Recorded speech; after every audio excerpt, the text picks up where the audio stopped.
if you are a little concerned about the state of the economy, you're worried about your bank account, your job, your home, and your community, well, you need to watch this video because I'm going to explain why many people are highly concerned and why so many officials are warning every one of us that things are about to change.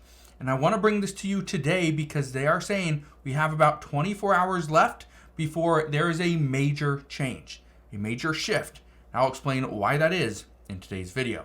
All I ask is one thing. It takes 2 seconds. Go ahead, hit that like button if you enjoy these daily updates. And now let's begin.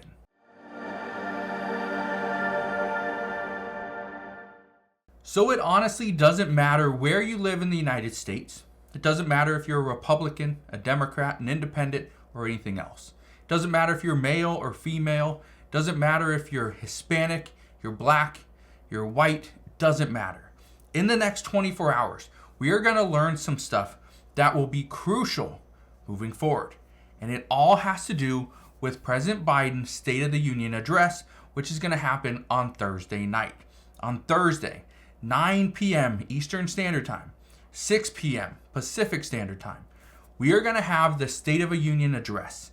This is where President Biden comes out and pretty much gives the state of the economy, what he feels is happening. He's going to come out and blame Republicans, blame the American people, blame other countries. But at the same time, does he step up and provide us with a little bit of insight? Well, I don't know. But let's listen to Speaker Mike Johnson, because today, him and many other GOP representatives, they actually had a lot to say. Now, I'm not going to play you the whole 30-minute clip, but I want to play you about 4 to 5 minutes of what Speaker Mike Johnson had to say, because again, this is going to be very interesting as to what happens tomorrow night. But just listen to this. Let's get right down to it. Thank you, Steve. I want to thank you all for being here. It's an important week in Congress, as has been noted, and I want to thank this cross-section of House Republican colleagues of ours who are here to help us highlight a lot of these important things. And I want to just summarize some of what's been said here, and then we'll take questions. But tomorrow, the American people, as you know, we're going to hear from President Biden about the State of the Union. And I've been asked many times, as many of us have, if you had to describe in one word what you believe the State of the Union is, you've heard the word crisis, you've heard catastrophe. I think maybe a summary is decline. And I say that with great sadness, we all do. But it's because of this president and his administration that we are indisputably in decline. Our economic strength is in decline. Everyday goods are more expensive. People can barely afford the cost of living now, their groceries and gasoline. Home ownership is increasingly out of reach. I want to touch on something really quick, because what he is saying is, again, it's true. Things are just getting so expensive. But what is the Biden administration doing about it? Because we knew back when former President Donald Trump was in office, the very first year, things started to get more expensive. Right? A lot of it had to do with the pandemic and our supply chain and stuff like that. However, there was a plan. The American people have been asking for a plan. What is the plan?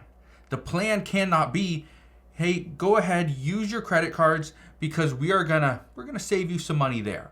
Because what has just happened, it was just announced the other day, is now the Biden administration is now making it where if you are late on a credit card payment, okay, or if you're getting hit with a fee, I believe you cannot get charged any more than, it's either $7 or $8. I think it's $8. So instead of before where the average person was paying like $38 every time they were late on a credit card payment, every time they had an overdraft, they just spent too much, they got hit with a $38 average fee. Now that's going to be bumped down to $8. Okay, that's a huge, huge savings.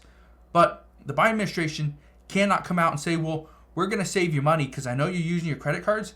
We're going to make your fee less. That doesn't help the American people. Again, it still hurts us because we don't have money. Well, let's keep listening. And U.S. household debt is at an all-time high. So our economic strength is in decline. American sovereignty is in decline. You've heard us lament the border. The southern border is a total catastrophe. There's no other way to describe that. Traffickers and cartels have taken operational control of the border. Fentanyl poisoning is killing our children. While President Biden opened the border with his reckless executive actions, and remember, we documented at least 64 actions that he and his agencies have taken to open that border wide. It was by design. One thing I just want to jump in here and say is, so Republicans have documented over 64 instances where, the Biden administration made it easier for people to cross, made it, much simpler. Now, is this something that they can go in reverse? Yes. But like I've said many times before, the Biden administration cannot do it. Because if they do this, or they will not do it, because if they do, they're simply telling the American people that Republicans were right, they were wrong, and that, yes, they messed up. They screwed up. Because what's going to happen is we're going to start to see more and more people enter into the United States now until the upcoming election, because there is a lot of concern that former President Donald Trump will be running this country over the next 4 years. If he does, one of the first things that he said he would do is a mass deportation event, which means we could see millions and millions of people that are in this country illegally. They could be deported if caught. So again, that's on the table, but let's keep listening. In the midst of all that, we also learned last week he never one time spoke to the chief of the Border Patrol. It's unconscionable. Innocent Americans from Lake and Riley in Georgia to the 14-year-old rape victim of an illegal immigrant in our home state of Louisiana, as you just heard Leader Scalise talk about. They've all been victimized by those whom the Biden administration has released into our country. He is releasing them into your state. Every state's a border state. Now, I want to jump in there again. He says every state is a border state. And the reason why is because people will go into Texas, they'll go into Arizona, they'll go into California. The concern in some of these states is that in Texas, they're making it harder for you to stay there.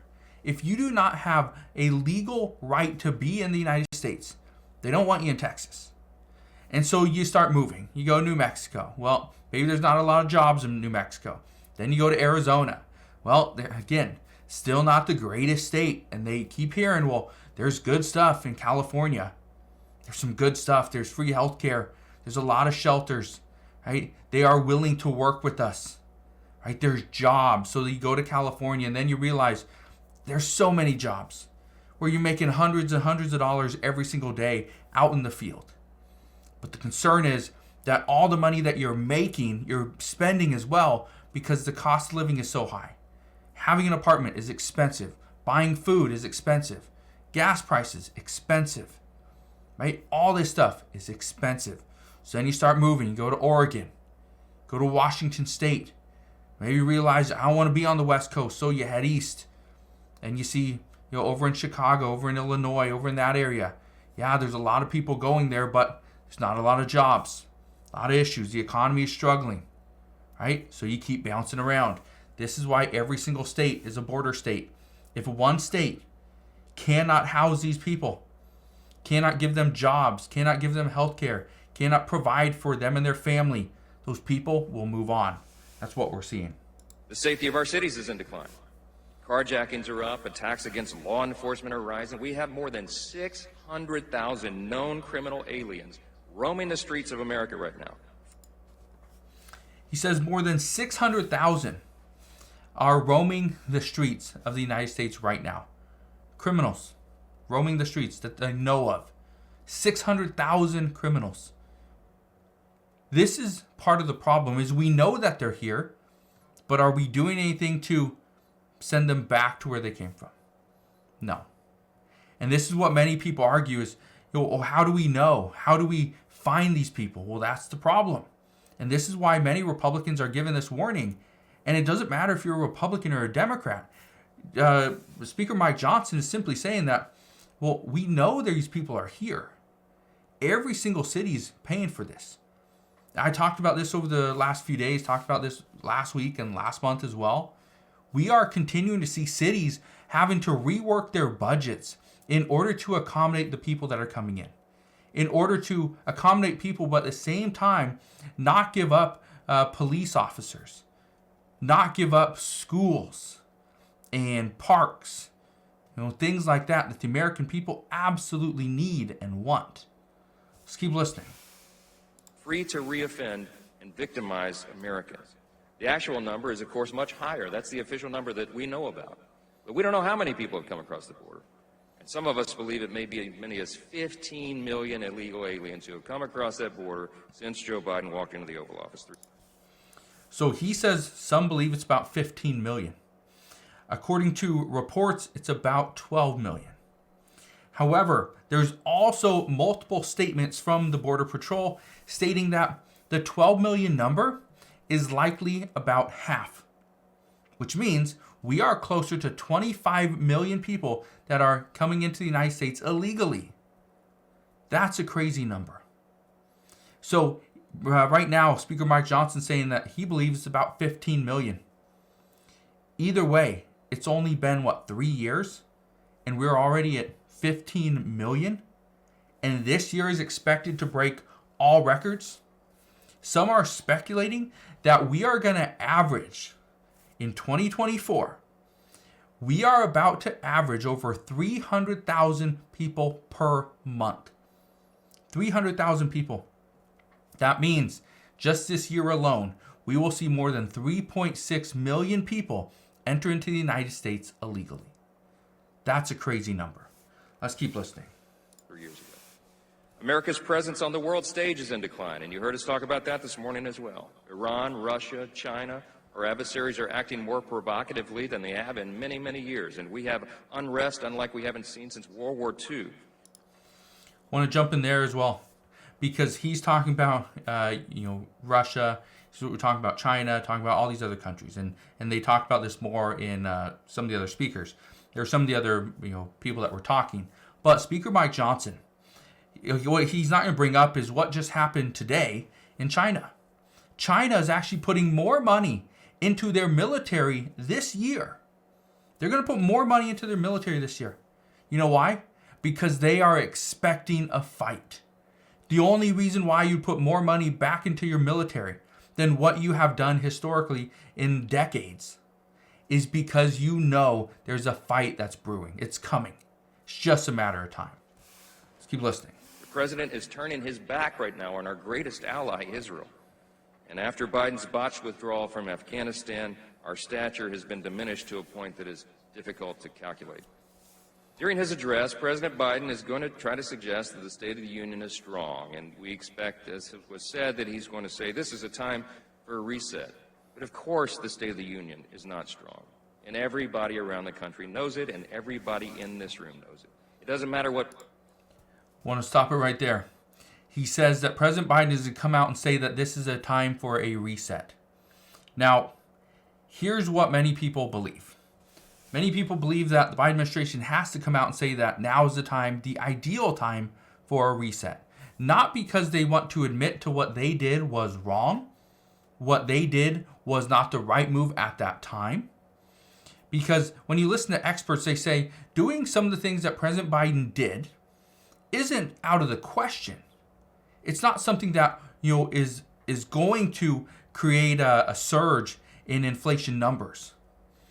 But what he did and the timing of everything right after the pandemic, or technically still during the pandemic, all those things, especially after the pandemic, and we started lifting these restrictions, guess what? Everybody saw this as an opportunity. But what the Biden administration should have done, they should have reversed course, and they should have done this years ago, not waited till today. All right? But this is what many people are expecting, that he's going to come out and try to reverse course, try to reset, when in the end, it's probably too late. Let's keep listening. Political party you're in, where you lean on the political spectrum, you look at objective facts and you know this country is not in good shape because of its leadership in the White House. And that's why at this point in his term, President Biden is the least popular president in modern history. America is in decline. Nothing he says tomorrow night is going to change that. House Republicans, on the other hand, will continue to fight to hold Biden and his administration accountable. That is our constitutional duty, our responsibility, and we will fulfill it. And we are committed to saving this republic. And that will happen in November when the American people let their voices be heard. Okay. We're going to stop it there. So But Speaker Mike Johnson's pretty much coming out and saying that, well, President Biden's going to try all this stuff tomorrow. He's going to try to come out and tell us, well, this is what's happening. This is why. This is what we need to do. Here's what I can tell you. Neither party, it doesn't matter if you're a Republican or a Democrat, neither party is proposing the only one answer. Okay? Based off what all experts are saying, that there has to be some type of bipartisan agreement. And here's the reason why. No party is going to take the entire responsibility of changing, whether it's border security, whether it's something for Ukraine and the fight between Russia and Ukraine, trying to take on China. No one party wants to do all that and be either pretty much applauded for their efforts of successfully doing something, or being told that they were at fault. They screwed up, especially after what we have seen over the past few years. So here's what many people are saying right now. Many experts and officials are saying that this is your warning, that over the next handful of months, we are going to see many changes. We're going to see the Biden administration attempt to do what they have not been able to do over the past few years and get lawmakers together, pass some type of major bill, massive bill that the American people would actually benefit from. All I can tell you right now is this State of the Union address tomorrow. This is going to be big. I don't know what comes out of this. All I can tell you is this is the start. This is why some say we have about 24 hours left, and then we will see some massive changes. So, as we see those changes, as we get that information, I promise you, I will be here every step of the way. I will fill you in on all the latest news and updates, but that is what we know as of today. So again, thank you guys for watching. Consider subscribing, and I'll see you guys on the next one.